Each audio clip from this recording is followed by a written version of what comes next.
Uy, ano? Kumusta na kayo? Nakakain na kayo? Sige, tara. Ingat sa biyahe.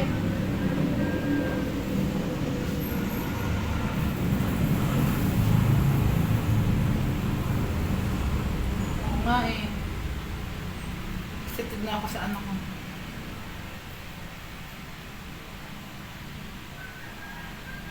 Oo nga.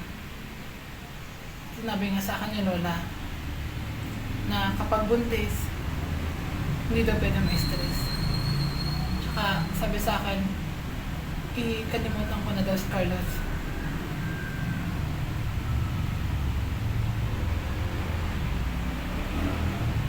Thank you.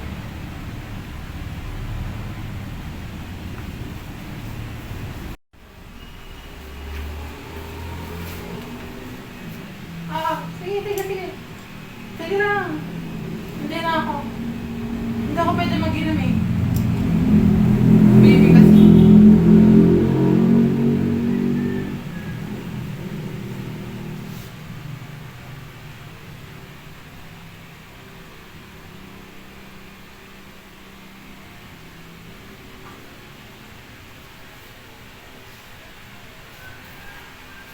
Well. Carlos, nagpakita ka pa talaga sa akin. Kahit birthday ko, pumunta ka. Hindi ko tatanggapin yung bigay mo sa akin. Lumayas ka dito! Huwag mo ako pa-stressin dahil buntis ako!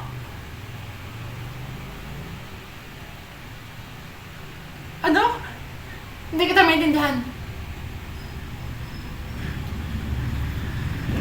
Hindi ikaw ang tatay nito! Wala siyang ama na demonyo! Tingnan mo ang ginawa mo sa akin noon. Hiniwalayan mo ako tapos babalikan mo ako. Hindi ko tatanggapin ang pagbalik mo sa akin. Kaya ikaw, huwag mo akong pa-stressin.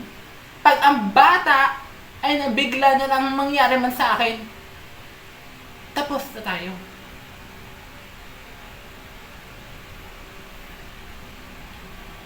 Oo, naalam ko! Alam ko na hindi ikaw ang tatay nito. Meron siya ibang tatay na hindi ikaw.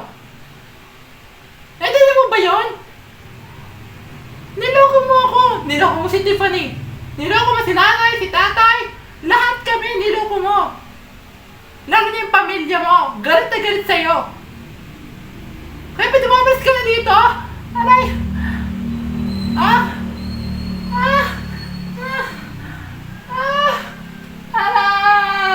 Ma!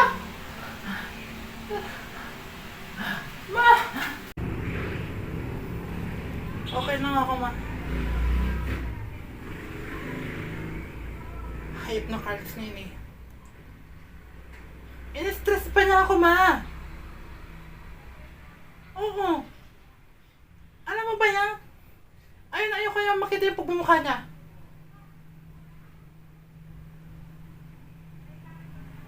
Ano ginagawa mo dito?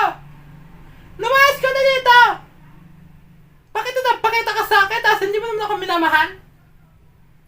Akala ko sasama kayo doon sa kapit mo, di ba? Doon ka sumama sa kapit mo! Pag nawala ang anak ko, ikaw ang malalagot!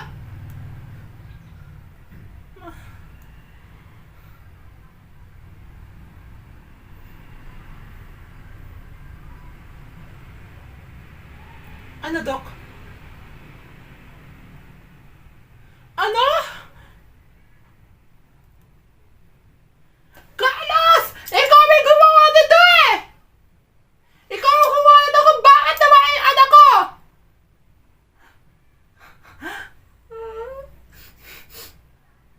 Ikaw! Lumaki dito!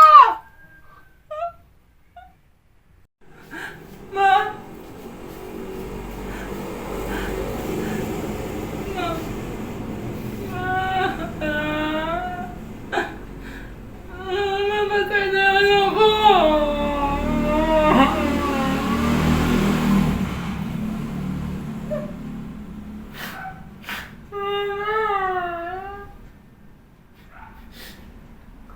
Namalayan ako.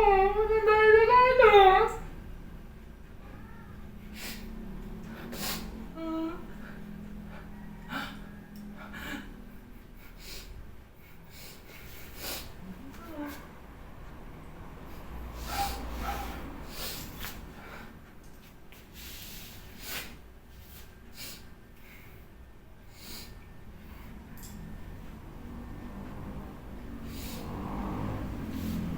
Han Carlos! Ikaw na yung gumawa nito! Ikaw ang gumawa nito kung bakit namatay ang anak ko! Hindi ka naman ama eh! Ilang ulit na sinasabi ko sa'yo! Hindi ikaw ang tatay! Lumait ka dito!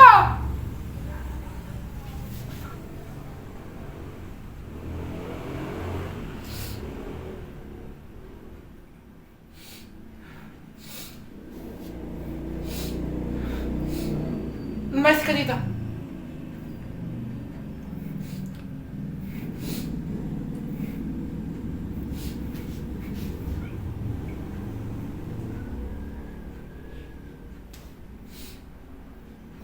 Tara na! Gusto ko na umuwi.